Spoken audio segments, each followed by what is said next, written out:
হাইজেনবার্গের অনিশ্চয়তা নীতি, হাইজেনবার্গস uncertainty principal. Heisenberg, বিজ্ঞানী হাইজেনবার্গ, উনি 1927 সাল নাগাদ এই অনিশ্চয়তা নীতিটি দেন। এই নীতি অনুযায়ী কোনো নির্দিষ্ট মুহূর্তে ইলেকট্রন বা ওই জাতীয় অতি ক্ষুদ্র গতিশীল কণার অবস্থান ও ভরবেগ একই সঙ্গে সঠিকভাবে নির্ণয় করা সম্ভব নয়। তা উনি এই তত্ত্বের মাধ্যমে বলতে চাইলেন আসলে যে কণা যদি খুব ছোট হয়, যদি ইলেকট্রনিক ডাইমেনশনের হয়, ইলেকট্রন বা তার মতো যদি ছোট কোনো কণা হয়, তাহলে সেটি গতিশীল অবস্থায় থাকলে তার অবস্থান এবং ভরবেগ নিখুঁতভাবে বলা সম্ভব না। একটা নির্দিষ্ট সময়ে একটা ইলেকট্রন তো গতিশীল আছে, তাহলে তার একটা অবস্থান, একটা ভরবেগ থাকবে, কিন্তু আমরা সেই মুহূর্তে তার অবস্থান এবং ভরবেগ সঠিকভাবে বলতে পারবো না, অর্থাৎ কোথাও একটা অনিশ্চয়তা থেকে যাবে। এটাই ওনার বক্তব্য ছিল। তো এই তত্ত্বটি কি সবার ক্ষেত্রে প্রযোজ্য হবে? একটা যদি গাড়ি থাকে, একটা যদি কার, সেই কারটা যদি গতিশীল অবস্থায় থাকে, তার ক্ষেত্রে তো আমরা প্রতি মুহূর্তে তার অবস্থান, তার বেগ, তার থেকে তার ভরবেগ নিখুঁতভাবে বলে দিতে পারি। অর্থাৎ এই সময়ে তার অবস্থান কত, কোথায়, এই সময়ে তার ভরবেগ কত, সেটা আমরা কিন্তু নিখুঁতভাবে বলতে পারি। একটা ক্রিকেট বলের ক্ষেত্রেও এই ব্যাপারটা প্রযোজ্য। আমরা যদি একটা রানিং অবস্থায় যদি কোনো ক্রিকেট বল থাকে এবং সেই ক্রিকেট বলটা কোন সময়ে কোথায় গিয়ে পড়লো আর তার বেগ কত, সেটা কিন্তু আমরা ক্রিকেট খেলাতেও আমরা দেখেছি যে এরকমভাবে মাপ একটা দিয়ে দেওয়া হয়, যে একটা বল খুব স্লো মোশনে যদি দেখা হয়, সেটা এই সময় এই মুহূর্তে গিয়ে এখানে পড়েছে এবং তার ভরবেগ অর্থাৎ বেগ এত ছিল, তাহলে তার ভরবেগ কত সেখান থেকে আমরা পেয়ে যেতে পারি। তাহলে একটা ক্রিকেট বলের ক্ষেত্রে তো আমরা অবস্থান এবং ভরবেগ নিখুঁত করে বলতে পারি, একটা রানিং কারের ক্ষেত্রে তো আমরা নিখুঁতভাবে বলতে পারি। তাহলে কেন ইলেকট্রন বা ওই জাতীয় ক্ষুদ্র কণার ক্ষেত্রে প্রযোজ্য নয়? আমরা কেন ইলেকট্রন বা ওই জাতীয় ক্ষুদ্র কণার ক্ষেত্রে অবস্থান এবং ভরবেগ নিখুঁতভাবে বলতে পারবো না কোনো মুহূর্তে? কেন পারবো না? তো এই ব্যাপারটা একটু জটিল হলেও ব্যাপারটাকে এরকম ভাবে বলা যেতে পারে যে একটা ইলেকট্রন তো খুব ছোট, তো সেই ইলেকট্রন আমি যদি মনে করি যে এই ইলেকট্রনটা এখানটায় গতিশীল অবস্থায় সে মুভ করছে, কোনো একটা মুহূর্তে এখানে আছে, তো সেই ইলেকট্রনটাকে যদি আমরা দেখতেও পাই, তাহলে তো তাকে অন্ধকারে দেখা যাবে না, তার উপরে আলো ফেলতে হবে, আলো ফেললেই আমরা দেখতে পাবো। তার উপরে যখন আলো ফেলবো, সেই আলোর সাথে কিন্তু সেই ইলেকট্রনের একটা সংঘাত হবে। আলোর ফোটন কণা ইলেকট্রনের সাথে সংঘাত সৃষ্টি করবে, কারণ ইলেকট্রন খুব ক্ষুদ্র। এই সংঘাতের ফলে ইলেকট্রনের পজিশন চেঞ্জ হয়ে যাবে, অর্থাৎ অন্ধকার অবস্থায় ইলেকট্রনটা যেখানটায় ছিল, তার যে জায়গায় থাকা উচিত ছিল কোনো মুহূর্তে, যখনই তার উপর আলো ফেলে যদি আমরা তাকে দেখতে পেতাম, তাহলে দেখতাম যে তার অবস্থান চেঞ্জ হয়ে গেছে এবং অবস্থানের সাথে সাথে তার বেগ এবং ভরবেগও চেঞ্জ হয়ে গেছে। অর্থাৎ ইলেকট্রনকে বা ওই জাতীয় কণাকে দেখতে গেলে তো আলোর দরকার, আমরা তো দেখতে পাই না, কিন্তু যদি দেখতে পেতাম তাহলে তো অন্ধকারে দেখতে পাবো না, তাকে আলো ফেলতে হবে, তার উপরে আলো দিতে হবে, তবেই দেখতে পাবো। এই আলোর ফোটন কণার সাথে ইলেকট্রনের সংঘাত ঘটবে, তার ফলে তার অবস্থান এবং ভরবেগের একটা চেঞ্জ আসবে। অর্থাৎ যেটা প্রকৃত অবস্থান বা ভরবেগ হওয়া উচিত ছিল, তার থেকে তার কিছুটা পরিবর্তন ঘটবে। তাই তার প্রকৃত অবস্থান এবং ভরবেগ নির্ণয়ে কিছুটা অনিশ্চয়তা চলে আসবে। তাই এটি হাইজেনবার্গের অনিশ্চয়তা নীতি। সেই জন্যই তিনি বলেছেন যে ইলেকট্রন বা তার মতো অতি ক্ষুদ্র কণার ক্ষেত্রে কোনো একটা মুহূর্তে আমরা ভরবেগ এবং অবস্থানকে নিখুঁতভাবে নির্ণয় করতে পারি না। তা হাইজেনবার্গের অনিশ্চয়তা নীতির গাণিতিক রূপটি হল del x into del p greater equals to h/4π। কিছু অথর কিন্তু h/4π এর জায়গায় h/2π বা শুধুমাত্র h ও ব্যবহার করে থাকেন। তাই সবগুলোই সঠিক, কেউ h/4π, কেউ h/2π, আবার কেউ শুধুমাত্র h ব্যবহার করেন। তা আমরা এখানটায় h/4πটাই ব্যবহার করব। তাহলে এইটা del x যেটা, সেটা অবস্থানের অনিশ্চয়তা, del p ভরবেগের অনিশ্চয়তা, এবং দুটোর গুণফল হয় h/4π এর সমান হবে, নয়তো তার থেকে গ্রেটার হবে। অর্থাৎ এই দুটোর গুণফল কিন্তু একটা ধ্রুবক, h/4π, h তো প্ল্যাঙ্কের ধ্রুবক, 4π, পাই তো 22/7, তাহলে একটা ধ্রুবকের সাথে সমানও হতে পারে, তার থেকে বেশিও হতে পারে। তাহলে দুটো অনিশ্চয়তার গুণফল উনি দেখালেন যে সেটি একটি ধ্রুবকের সাথে সমান বা তার থেকে বেশি। তা আমরা এই সমীকরণটিকে এরকম ভাবে লিখলাম যদিও, তবে আমরা অন্যভাবেও লিখতে পারতাম যদি এটাকে ভেঙে ফেলি। অবস্থানের, এটা ভরবেগের অনিশ্চয়তা, এটা অবস্থানের অনিশ্চয়তা। তাহলে ভরবেগ মানে কি? ভর ইন্টু বেগ। ভরের তো অনিশ্চয়তা হয় না, বেগের অনিশ্চয়তা। তাহলে m into delta V equals to or greater than h/4π, বা আমরা লিখতে পারি del x into delta V greater equals to h/4πm। তাহলে এটাকেও আমরা কিন্তু হাইজেনবার্গের অনিশ্চয়তা নীতির গাণিতিক রূপ বলতে পারি।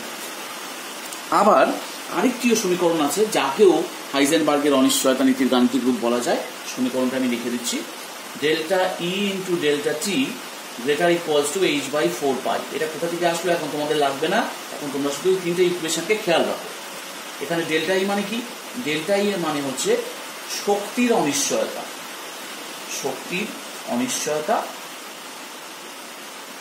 এবং ডেল্টা টি মানে হচ্ছে সময়ের অনিশ্চয়তা।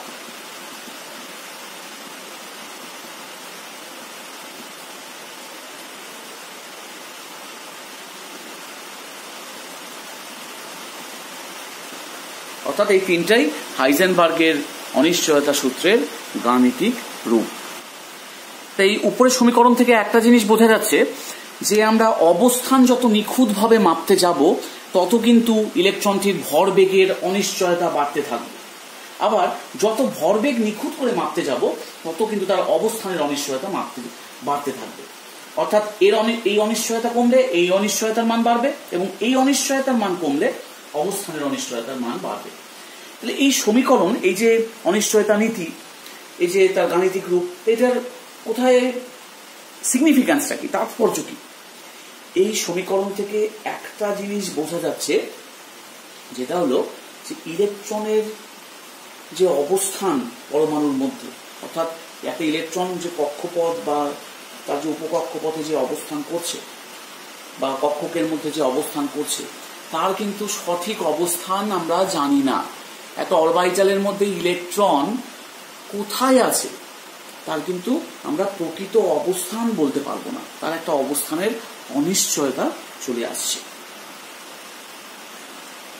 তাহলে পি কক্ষক বা এস কক্ষক বা ডি কক্ষক, তার মধ্যে যে ইলেকট্রন আছে সেটা কক্ষকটার কোথায় আছে এটা কিন্তু আমি স্পেসিফিক ভাবে বলতে পারবো না, কারণ আমি অবস্থান নিশ্চিতভাবে নির্ণয় করতে পারবোই না। অবস্থান নির্ণয়ে একটা অনিশ্চয়তা এসে যাবে। তাই আমি এইভাবে নিশ্চিত করে বলতে পারবো না যে ওই কক্ষপথে বা ওই কক্ষকটার মধ্যে ইলেকট্রনটা ঠিক কোন জায়গায় আছে, আমি কিন্তু এটা বলতে পারবো না। বা আমরা যে আগে বলছিলাম যে ইলেকট্রনটা ঠিক এরকম ভাবে ঘুরছে, এরকম জায়গায় আছে, এই মুহূর্তে তাহলে এরকম ভাবে থাকতে পারে, আমরা যে কণার তত্ত্ব হিসাবে আমরা যে ধরে নিচ্ছিলাম, আমরা কিন্তু এখন আর বলতে পারবো না, কারণ ইলেকট্রন কিন্তু এখন তার অবস্থান অনিশ্চিত। একটা কক্ষকের মধ্যে, একটা শক্তিস্তরের মধ্যে, একটা কক্ষপথের মধ্যে ইলেকট্রন সেই কক্ষপথটা বা সেই কক্ষকটার মধ্যে যে কোনো জায়গায় থাকতে পারে, সেই কক্ষকটা জুড়ে আছে, কিন্তু কোথায় আছে কক্ষকটার মধ্যে সেটা বলা খুব মুশকিল ব্যাপার, কারণ সেটা আমাদেরকে বিজ্ঞান বলতে দিচ্ছে না। হাইজেনবার্গের যে অনিশ্চয়তা নীতি, সেই অনুযায়ী সেখানে আমাদের লিমিটেশন চলে আসছে, আমরা বলতে পারবো না, নিখুঁতভাবে তার অবস্থান যাচাই করতে পারবোই না। তো বড় কোনো বস্তু যাকে আমরা দেখতে পাই, এরকম বড় কোনো বস্তুর ক্ষেত্রে কিন্তু হাইজেনবার্গের এই অনিশ্চয়তা নীতি প্রযোজ্য নয়। তাহলে একটা ক্রিকেট বল বা একটা ছোট্ট বল বা একটা বড় গাড়ি, সে যখন গতিশীল অবস্থায় আছে তার কিন্তু ভরবেগ এবং অবস্থান আমি নিখুঁতভাবে বলতে পারবো কোনো একটা মুহূর্তে।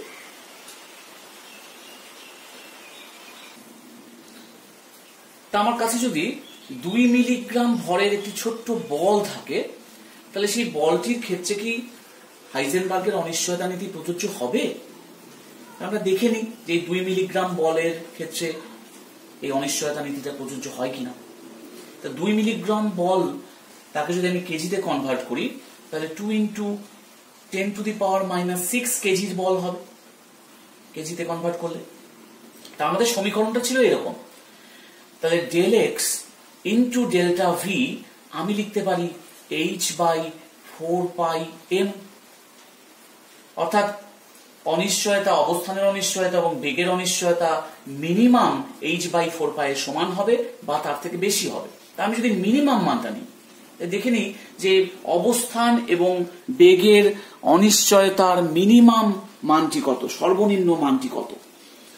তাহলে আমি যদি মান বসাই যে 6.0 626 into 10 to the power minus 34 SI ইউনিটে বসাচ্ছি, 4 ইন্টু এটা 3.14 মানে 22/7, আর এখানে ভরটা বলের ভর 2 into 10 to the power minus 6 KG. আমরা যদি বসিয়ে দিই তাহলে আমরা মানটা পাবো 2.6 into 10 to the power minus 29 metre square second inverse. অর্থাৎ অবস্থান এবং বেগের অনিশ্চয়তার গুণফলের মানটা অতীব ক্ষুদ্র, 10 টু দি পাওয়ার মাইনাস 29, অতীব ক্ষুদ্র একটা মান এসছে। তাই এই মানটাকে আমরা উপেক্ষা করতে পারি।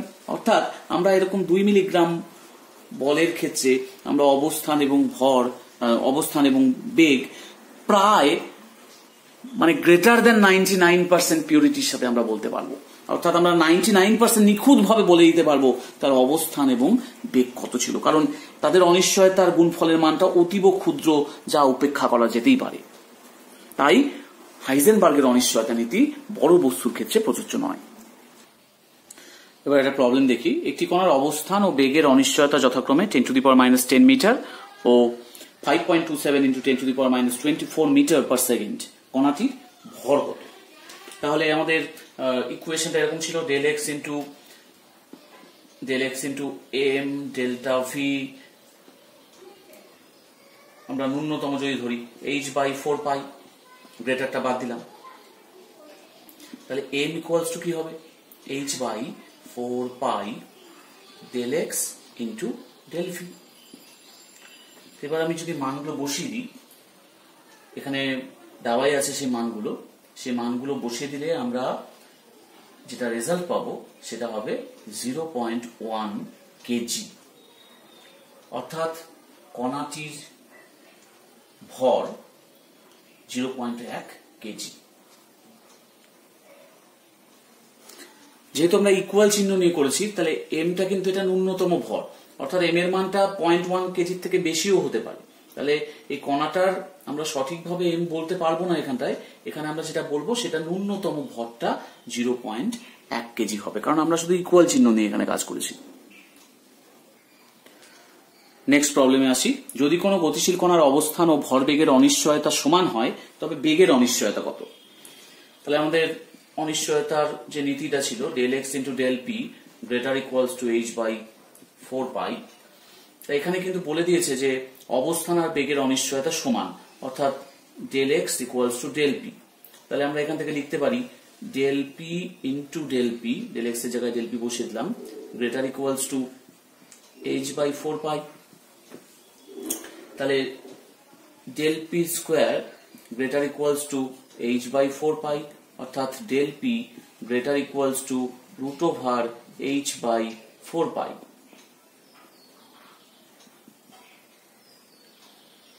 তো ডেল পি মানে কি? m into delta V greater equals to h/4, অর্থাৎ তাহলে delta V greater equals to √h/4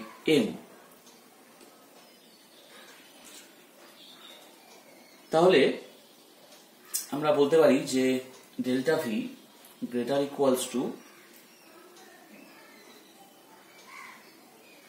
এখানটায় না, এখানে একটা ভুল হলো, এখানে হচ্ছে এমটা বাইরে থাকবে, 1/m √h/4 হবে। 4টাকে যদি বাইরে নিয়ে আসি তাহলে 1/2m h/π, 1/2m h/π। তাহলে আমরা এরকম একটা রিলেশন পাচ্ছি। তার মানে বেগের যে অনিশ্চয়তা সেটা অ্যাটলিস্ট 1/2m ইন্টু √h/π এর সমান হবে বা তার থেকে বেশি হবে। তাহলে আমরা বলতে পারি ডেল্টা ভি মিনিমাম, অর্থাৎ বেগের ন্যূনতম অনিশ্চয়তা সেটা কত হবে? 1/2m √h/π। এটাই আমাদের চাওয়া হয়েছে। নেক্সট কোশ্চেন, একটি পরীক্ষার সাহায্যে নির্ণীত ইলেকট্রনের বেগ 50 মিটার পার সেকেন্ড। যদি নির্ণীত ইলেকট্রনের বেগের মান 99.999% নিখুঁত হয় তবে ওই ইলেকট্রনটির অবস্থানের অনিশ্চয়তা কত? তাহলে নিখুঁত হচ্ছে 99.999%। তাহলে বেগ নির্ণয়ে অনিশ্চয়তা কত? বেগ নির্ণয়ে অনিশ্চয়তা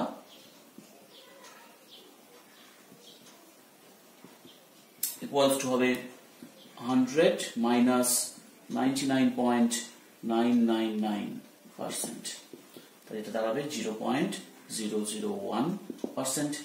তাহলে বেগের মান ছিল 50, তাহলে ডেল্টা ভি ইকুয়ালস টু আমরা লিখতে পারি 50 ইন্টু 0.001%, অর্থাৎ 50 ইন্টু 1/1000, তার মানে 0.05 মিটার সেকেন্ড ইনভার্স। তাহলে অবস্থান নির্ণয়ে অনিশ্চয়তা কত হবে আমরা জানি, delta x into M delta V greater equals to h/4 pi, তাহলে delta x greater equals to h/4 pi M delta V, অর্থাৎ আমরা যদি মানগুলো বসিয়ে দিই, h এর মান হচ্ছে 6.626 into 10 to the power minus 34 joule second, 4 into পাই মান 3.14, m ইলেকট্রনের ভর 9.11 into 10 to the power minus 31 KG, into বেগের অনিশ্চয়তা 0.05 মিটার পার সেকেন্ড।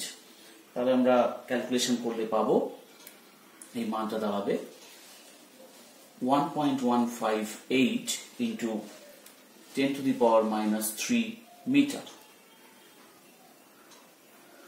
অর্থাৎ অবস্থান নির্ণয়ে ন্যূনতম অনিশ্চয়তা হবে, ন্যূনতম অনিশ্চয়তা ডেল্টা এক্স মিনিমাম, সেটা তখন আমরা শুধু ইকুয়াল চিহ্নটা নিব, 1.158 into 10 to the power minus 3 metre.